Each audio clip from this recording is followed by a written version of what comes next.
she saw something unusual. She said, they look like homes, but they are not. And then she recommended, she gave me some cream to apply, but she recommended me to see a dermatologist. Yeah, so when I went to, she actually recommended to Dr. Kambugo one day there. And the next day, I went there to Dr. Kambugo. And Dr. Kambugo said that he saw my skin and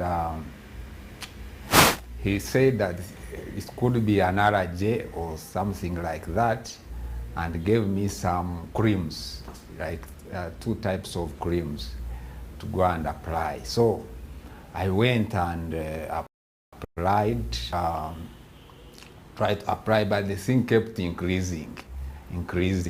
I'm the person, when something happens to me, health-wise, I try to find out why is it happening.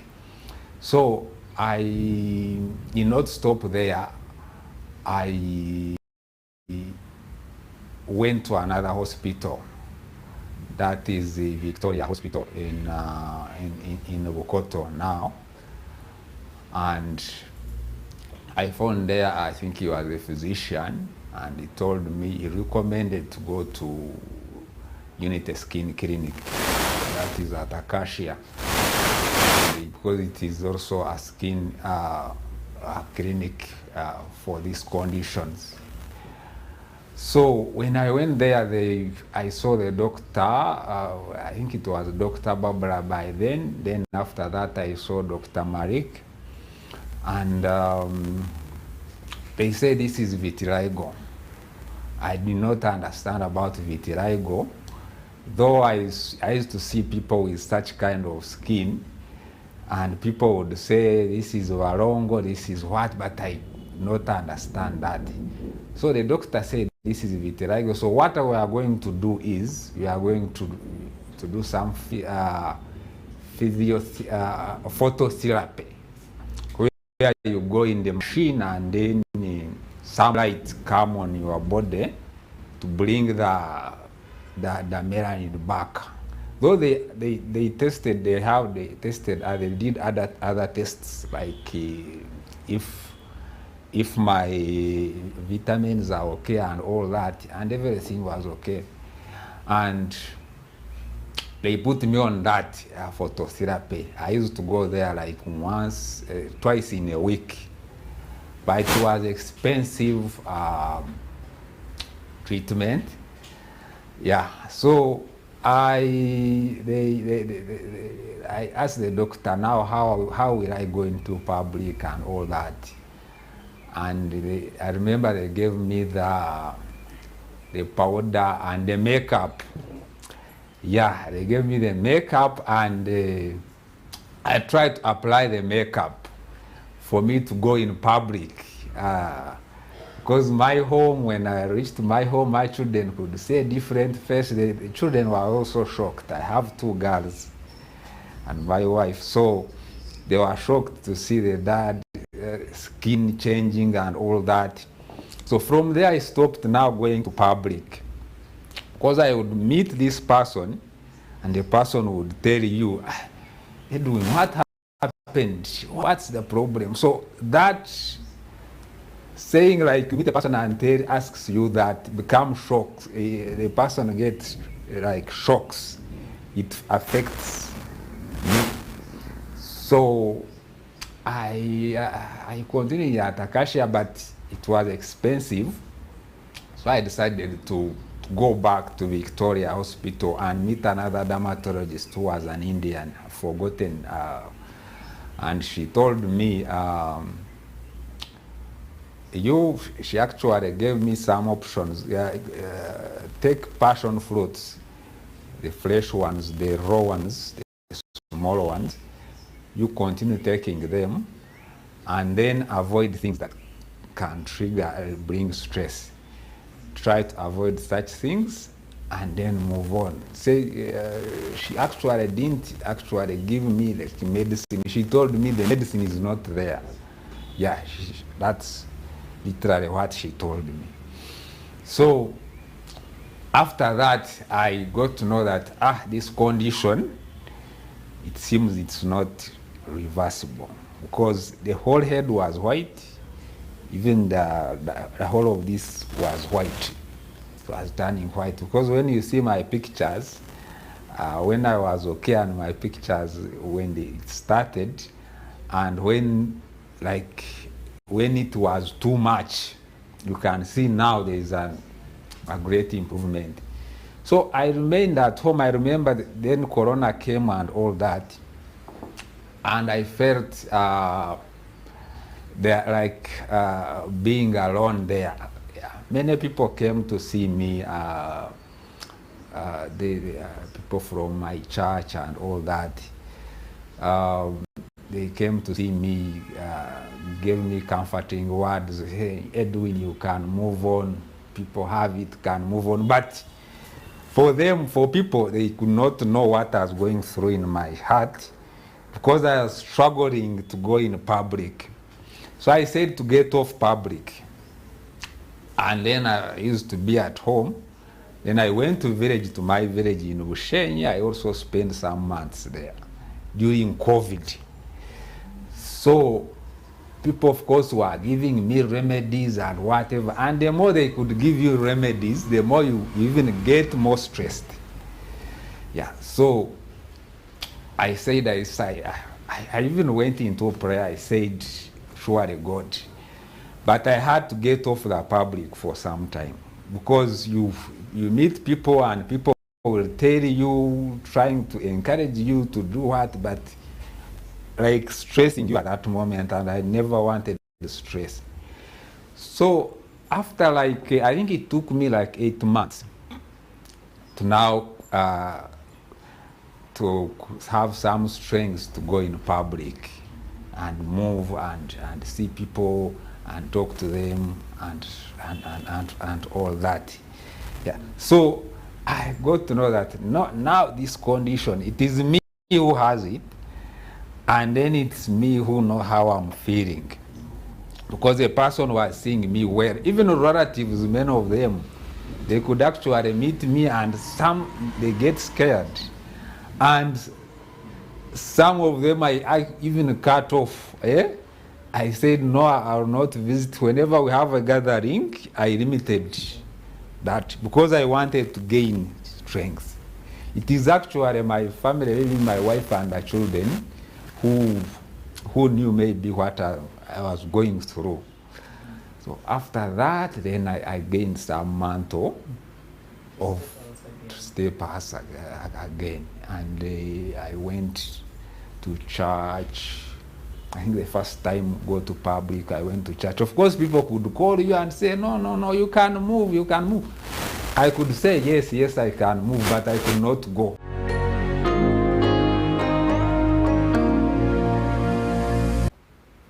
Accepting me in office again, because my former employer, actually during before COVID there, the company closed.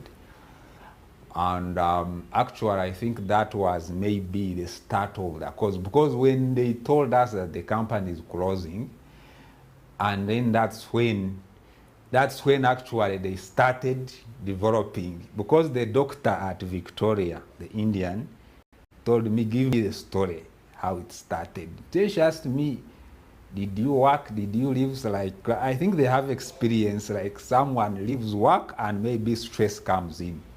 So she told me that when that stress comes and the immunity fails to fight, it goes back to the skin, and then it creates that. Or the stress can actually cause maybe your head. It comes in many ways. But he said, for me, it came in that way. So after that work, because COVID now came in, now my skin was, I could not now go back to do other work.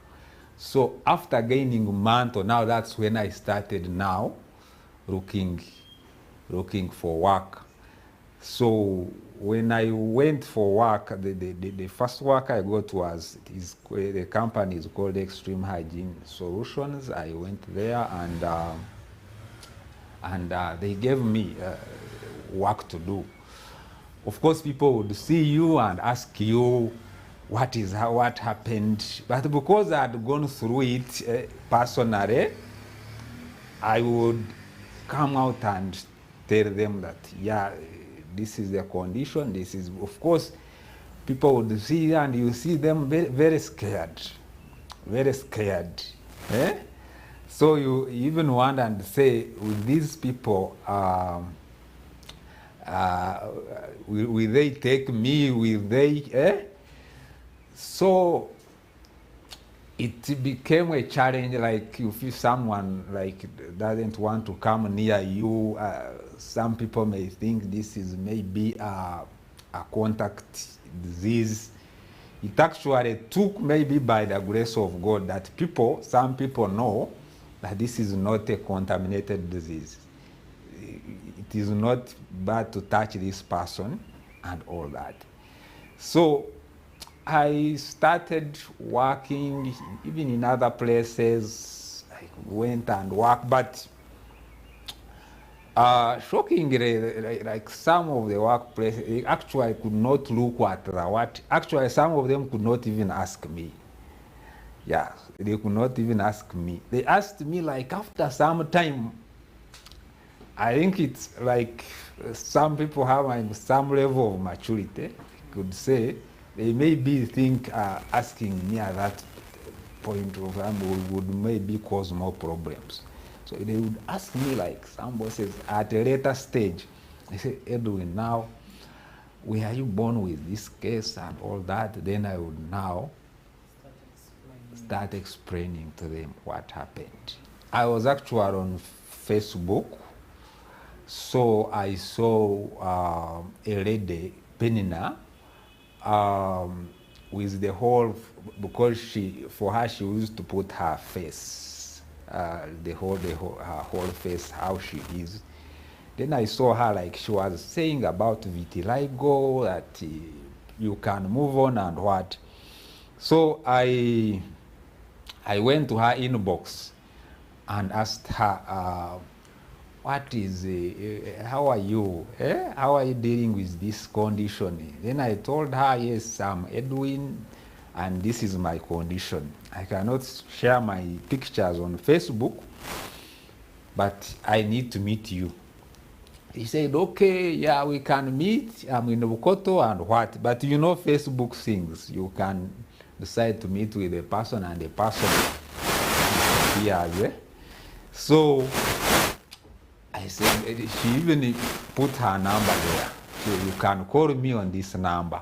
That's how I got her. I called her. Then I met her in the next day, because I really needed to meet her and see how she has moved on with the condition, like the experience. So I met her in Bukoto, and I saw her a very positive lady, like she's so free. I was so challenged. I said, it is yes. He said, but how you have a lot of strengths. How have you come? How have you managed with this condition? And then she told me, she actually gave me her story also. Because usually when someone gives you the story, before you even recommend remedies or what, but you need to hear someone gives you the story of something, how it started. So she gave me her story, the details, because I like details.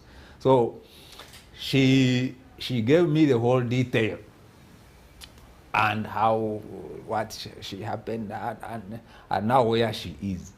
Then she said, we even have an association called the Vitiligo Association of Uganda. Yeah, I said, oh, yes. She said, yes. So she said, it's better we join this association and move on. So, but I had not, still, I said, yes, I'm going to join. But I kept asking her questions. How do you move on? Even that association, how does it work and what? Yeah, the person who was there's another person called Daphne, because she also has vitiligo, but it actually took her the whole body. You may actually think that she's an albino, but she's not an albino, but she's our former ED. Yeah, so she said, you need to visit office, what? So I came, I visited her, I also talked to her, that lady.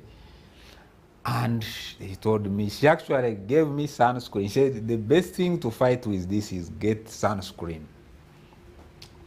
Because the other makeup, I used it, but I could look into my face. Or when I go and sweat, now you get the hanky, you remove. Because I wanted to look, I look in my mirror, I said, this is not me. This is not me. So I stopped now the makeup. It was also, by the way, expensive. You could actually put it there, like you ladies who like makeup, you would put it and look very nice. But it could not yield results on my physical body. It actually no longer spreading.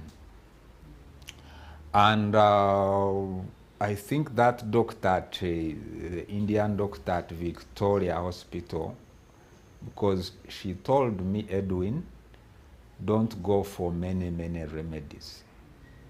Don't go for many remedies. Don't go. Someone tells you medicine, you go for this, you go for this. He told me, settle in, eat a lot of vitamin, take some vitamin C, take a lot of fruits. The way I told you, take passion fruits. Sometimes the skin can come out and clear, but sometimes it might not go completely. Yeah, but I remember the whole head was white. Even all this was white. So when I followed and with the counseling of course, Penny Nanda, when I joined this and we took things positively, and because these people, I found them, they didn't have an accountant and all that, I said, okay, let me take that role, I help you, books, balance the books here and then. And then it started now, like this one started now disappearing. It disappeared, and even the nose was white, by the way. The whole nose? The whole nose was white. It was white. And then it kept clearing slowly. But it is actually people who could tell me, but Edwin, you have improved. My wife could say, Edwin, I see it is clearing, but for me, I could not see it. And people who saw me when it was too much, and when they see me now, there is a very huge difference, because it actually stopped spreading. It no longer spreads, only that the skin, when it is hot, because we have to have sunscreen. Yeah, this sunscreen, first of all, they are expensive. They are, by the way, expensive. A very good one is more than 60 and above thousand. So you have to use that to apply it on the skin, so that when you go on sunshine, when sunshine hits you, it does not the color becomes red, because when it hits you, like the red comes out, so someone may think like you have a wound, it can pain you. But when you apply it, because the sunscreen you put when you're going to the sun, and the one you put after the sun. Yeah, so you apply it so that help you for the sun not hit you. But we cannot, I cannot go in very heavy sunshine. The final message is, if you have a family member or if you have someone you know, your friend, your relative, the best way to encourage them is first understand before you take them to give remedies, herbals, what. Like many people are telling you, but there is this herbal, you can take it and heal. I gave this person, no, not at all that everything heals on someone. Some people can take things and heal, but some cannot. But the best approach is counseling this person. You get it? First of all, understand the problem before you even give remedies. Because when you come and you call a person and they say, no, I have this medicine, you get it. You don't know the stress you are creating there. Yeah. But first understand the problem and which brought that stress. And then try to deal with the stress. Because there are people who, when the stress comes and these things increase. So if you meet a person, if you meet a relative who has this kind of condition, it does not kill, by the way, only that your physical nature is affected. And when it comes to ladies, it is worse, because you ladies, the best thing is beauty. Yeah. So try to counsel that person. And if a person does not come close to you to be counseled, leave that person. Yeah. To go through what he's going through, because that's what I went through. I did not look at what people are telling me. But I said, me, myself, to go through it. And then, yeah, don't recommend, you recommend this, you recommend this. Come and I take you to pastor to pray for you, and it goes. I have got many people telling me that. Come, the pastor will tell you this, we'll pray for this, and it goes. But first understand the problem, and then after, when a person comes to you and asks advice, that's where maybe you can come in. But the first thing, the person himself or herself first deal with it. If it is a family, make sure you avoid that person asking him a lot of questions. Where did it come from? Where? Yeah? Those questions. Yeah.